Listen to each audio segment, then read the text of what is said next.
Bismillahirrahmanirrahim. We continue our discussion on deadlocks in this lecture and see how deadlock avoidance algorithm works.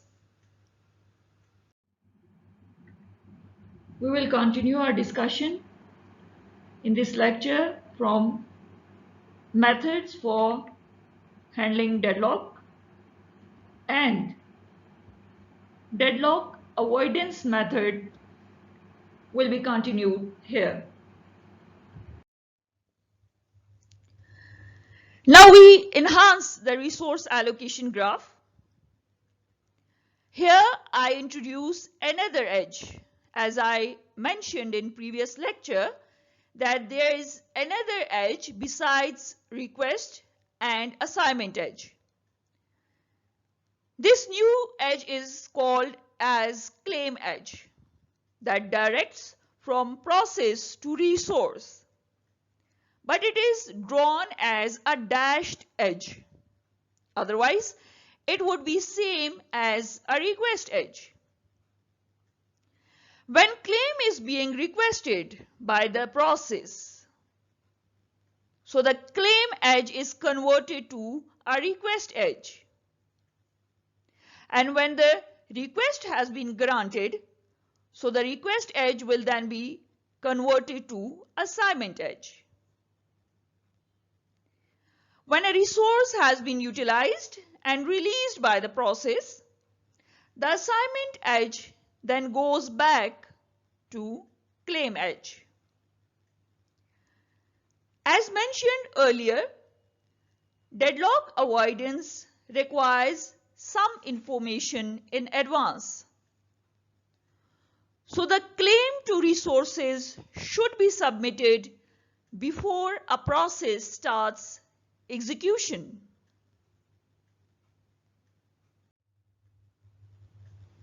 This is resource allocation graph for deadlock avoidance, and you can see the claim edge, the dashed edge drawn from two processes P1 and P2 towards resource R2.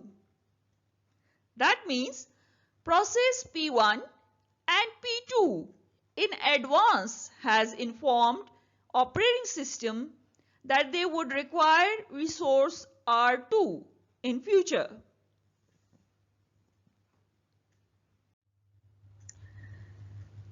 When a process originally makes request to a resource, the claim edge is converted to request edge, and when the request is granted, so the request edge is then converted to assignment edge.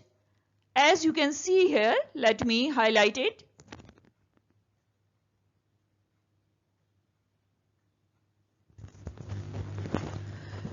You can see resource R2, which was claimed by process P2 and P1, but now it has been assigned to process P2. In this resource allocation graph, we can observe unsafe sequence of processes as a circle can be observed. You can see the circle. Let me draw it.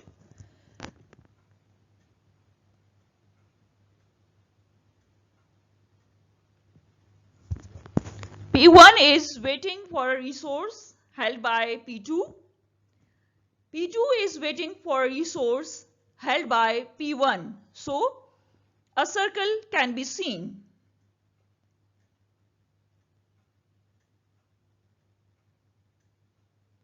So, this is an unsafe sequence of processes as we can observe the circle. So, if resource R2 is assigned to P2, the system will go in unsafe state and it may enter in deadlock.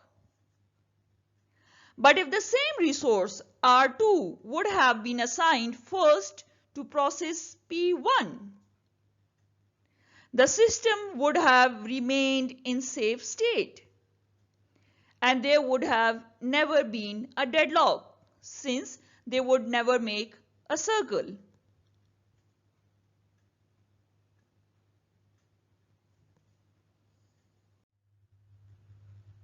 Let's now come to deadlock avoidance algorithm. It is also known as Banker's algorithm. This algorithm works for the multiple instances of resources. It is required for every process to declare maximum number of resources it would require in advance. When a request is submitted by a process, if resource cannot be immediately assigned, so process may have to wait. When process gets all its required resources, so the process must return all of them after utilization in a predefined time. Here is the example of Banker's algorithm. Keep in mind that Banker's algorithm works for the multiple instances of the resource. So for example, there is a resource in the system having 12 instances and 3 processes are there, P1, P2 and P3. All of these processes have in advance declared their maximum demands. P1 would require 10 instances of the resource, P2 would require 4 instances, and P3 would require 9 instances of the resource. If we add all these demands, so that would be more than the available number of instances. The available number of instances is 12 for the resource, while the total demand of 3 processes make 23. So practically, the demands are unable to be fulfilled at once. So every process will be assigned few instances at the beginning and rest will be assigned when they are available. Let's suppose initially P1 is assigned 5 instances, P2 is assigned 2 instances, and P3 is also assigned 2 instances of the resource. This information can be seen in the table above.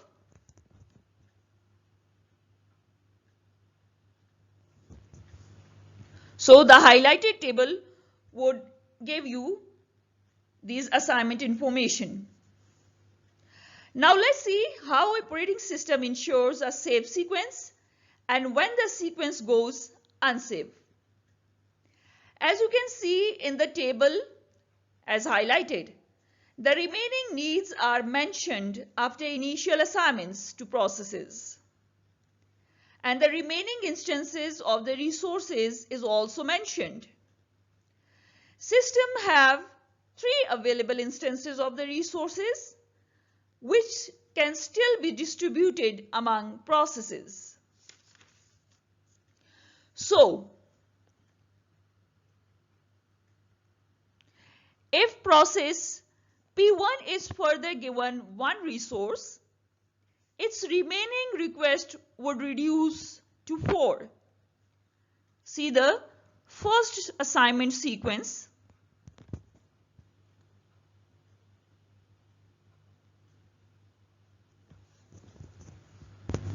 The one I highlighted. So if one resource is assigned to process P1, its remaining resource request would reduce to 4 and remaining instances of resource will also reduce to 2. If these 2 remaining instances of resource are assigned to process P2, whose remaining demand is also of 2 instances, so all the demands of P2 would go to complete, but the system will be left with 0 instances of the resource. P2 would complete its execution utilize the resource and would release 4 instances of the resource. These 4 instances would then be assigned to P1, whose demand also go to complete, and after utilization, it would release 10 instances of the resource. From these 10 instances, the demand of P3 can be completed, who require 7 more instances of the resource, and hence the system stays in safe sequence.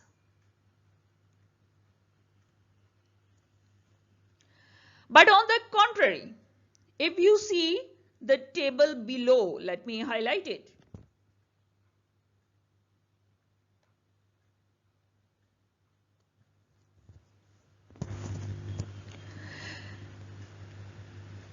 The distribution is in the form given in this highlighted table.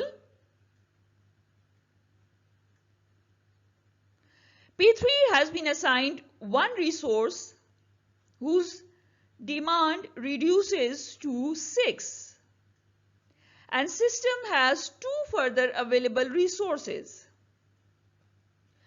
If all the 2 remaining resources are assigned to P2, whose demand goes to complete, and after utilization, it would release 4 resources. But 4 resources are not enough to complete demands of neither P1, who requires further 5 instances, nor P3, who further requires 6 instances. Hence, the system goes in unsafe state, and it may enter in deadlock. So the resources are assigned in such a manner that system remains in safe state.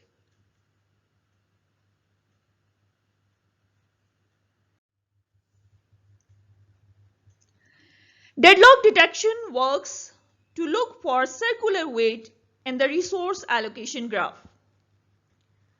After detection of deadlock, we would look for the schemes to recover from deadlock. For the single instance of resources in the resource allocation graph, we would try to reduce it to wait for graph.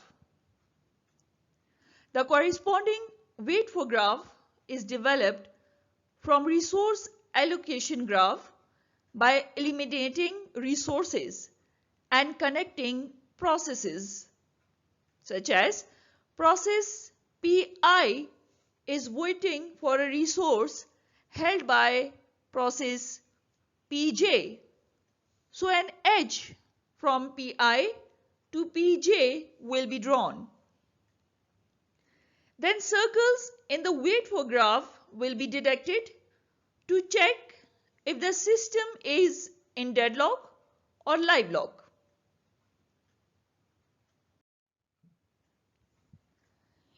This is how we convert resource allocation graph to corresponding wait for graph. As you can see, we have only eliminated the resources from the resource allocation graph and connected the processes with each other. So the graph has become shorter and easy to locate the circles in it. You can see there are 2 circles in the corresponding wait for graph, one from process P1, P2, P3, P4 and back to P1. Let me highlight this.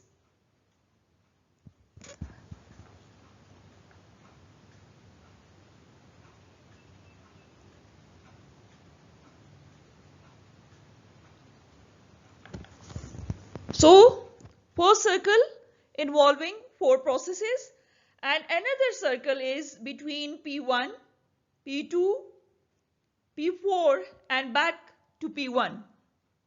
Let me highlight it also.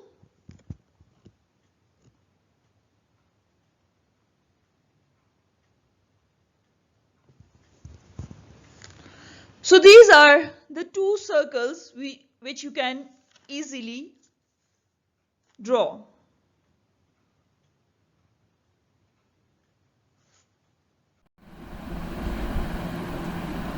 How deadlock detection works.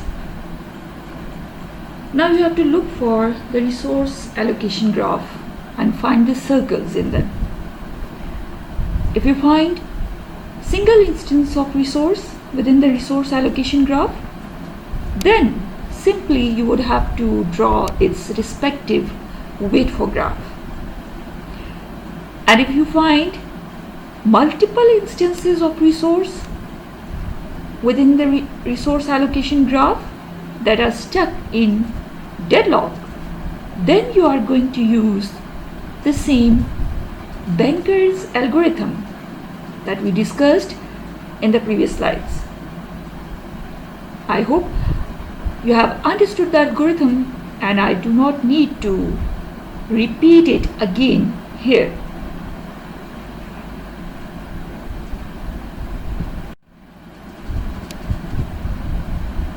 Since we have discussed all the methods to handle deadlock, we discussed 3 different methods: deadlock prevention, deadlock avoidance, and deadlock detection. Every technique has its respective methods to handle or tackle deadlock. Now, since you have detected deadlock in your system, then what we have to do next? You cannot leave your system in this problem. You have to get it out from deadlock. So now we are going to discuss techniques to recover your system from deadlock. What are different possible principles that we need to follow if you find your system in deadlock and you have to now recover it? Let's proceed with the recovery from deadlock.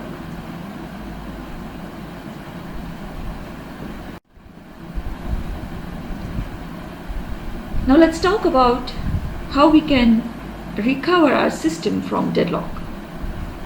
Now here, keep in mind, we have 2 techniques. The first technique that we are going to discuss is process termination. Since you have no other choice how you are going to recover your system from deadlock, so you have to terminate one or more than one processes in order to get out from deadlock problem. So operating system can terminate or abort all the processes stuck in deadlock. So operating system has the choice to either abort all the processes, those who are stuck in deadlock, or it can abort one process at a time until the cycle or the deadlock cycle gets eliminated. Keep in mind, you have 2 types of cycle. One cycle is where deadlock occurs and another cycle is where there is a live lock situation.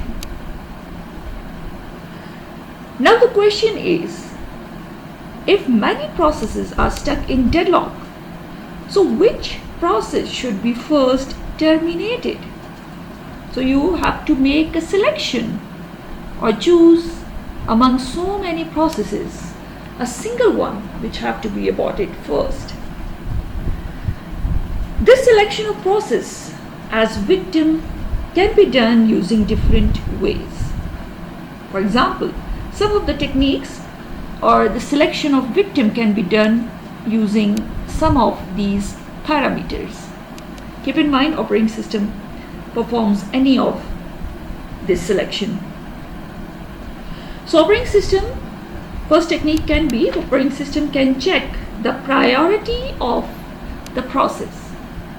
The first choice is among so many processes, which process should be selected as victim. So operating system looks for the priority of the processes. That means a higher priority process will not be terminated. Rather, a low priority process will be selected as a victim. The second criteria for the selection of victim may be on the basis of CPU used.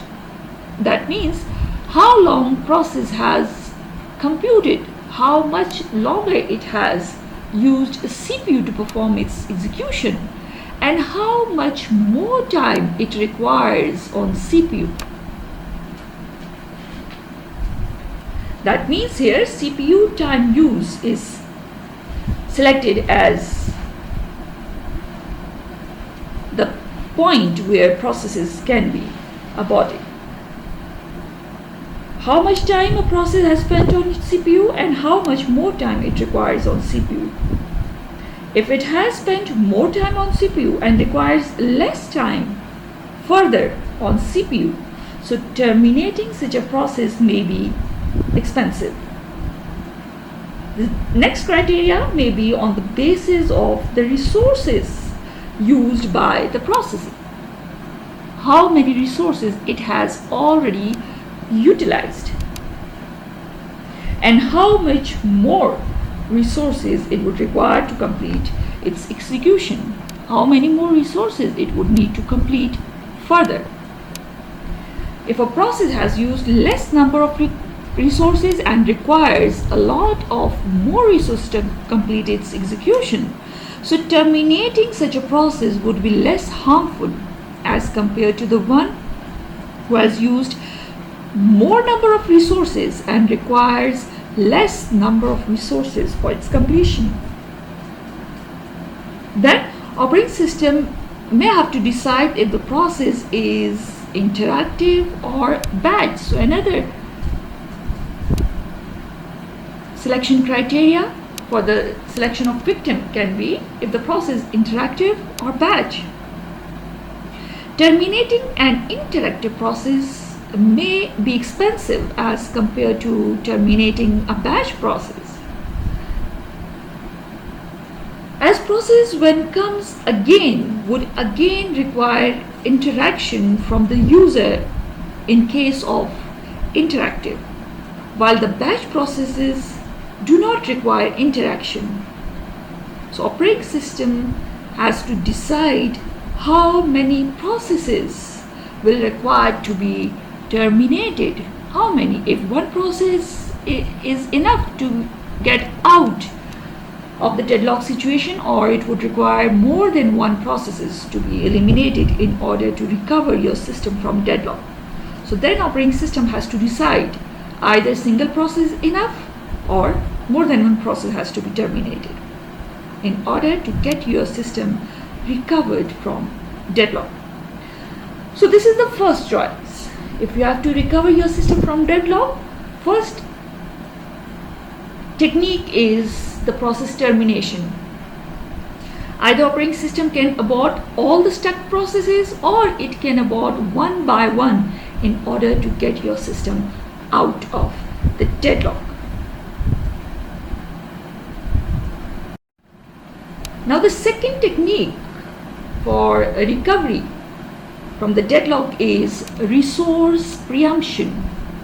Since you have selected a victim that is going to be terminated in the previous technique, now in the second part is that you have to now preempt the resources from that particular process that you have selected as victim.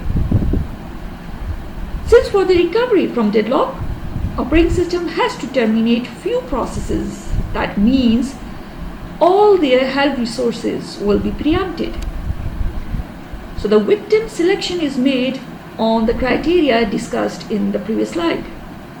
That would incur less cost on behalf of operating system. So among so many criteria of selecting a victim that we discussed in previous slide, the one criteria is generally used which reduces the cost for operating system, that is least expensive for operating system. For example, if you have selected a process who has used a lot of CPU time and requires less CPU time for its completion, so if you terminate such a process, that would be more expensive for operating system, as that process will come again and require a lot of CPU time next time again. So the optimization criteria needs to be followed, in which operating system gets less cost or the cost is minimized. The process that is then selected as victim will be rolled back. The one who has been terminated is rolled back to some safe state.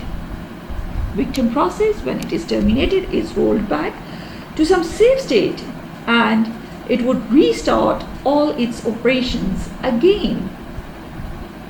It is important to keep in mind that starvation factor while selecting a victim process. So starvation may be the result, so victim selection is done very carefully. A process, if always is selected as victim process and gets terminated always, would result in its starvation. That means that particular process will never get a time to be executed on CPU, and it will get starved. It may never get time for its execution. So whenever a process selected as a victim, first thing is the victim selection criteria that reduces the cost for operating system is generally used. And then, since you have to preempt the resources from that process, the process gets rolled back. But keep in mind, you select a process who is not always being the target of getting evicted from the system. That means it may not get starved. Starvation is an issue that we have been discussing since start of this subject. So a process, if selected as victim, should not be starved. That means it may not always be selected as victim and may not be terminated abnormally. So fair treatment should be given to process when it is time to select a victim, which can be then terminated.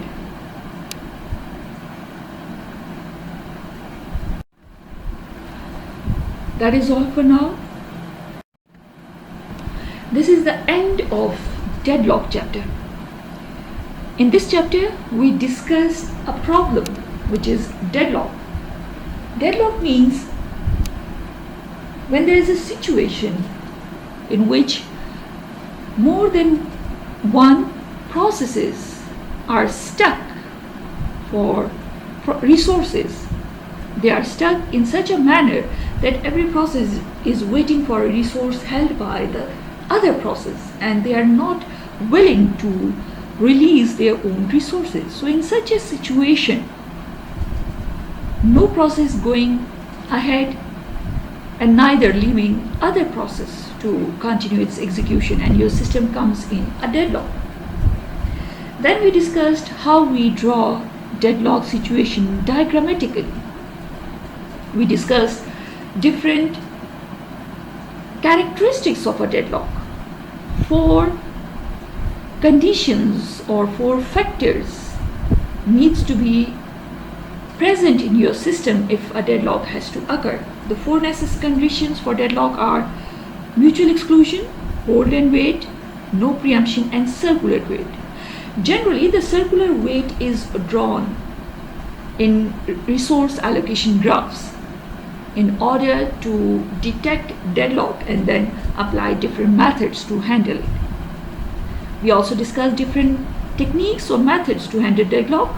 In that, we discussed deadlock avoidance, deadlock detection, and deadlock prevention techniques. And since you have detected deadlock in your system, then you have to recover your system from the deadlock. So how you can get your system out of the deadlock? We then discussed recovery schemes from deadlock, in which there are 2 steps. In first step, you have to select a process as victim, which is now going to be terminated. Different criteria for selection has been discussed. And in second step, then you have to preempt all the resources that have been acquired by the victim process. That is the end of this chapter. I hope you have understood the points that we have discussed in this chapter. I thank you all.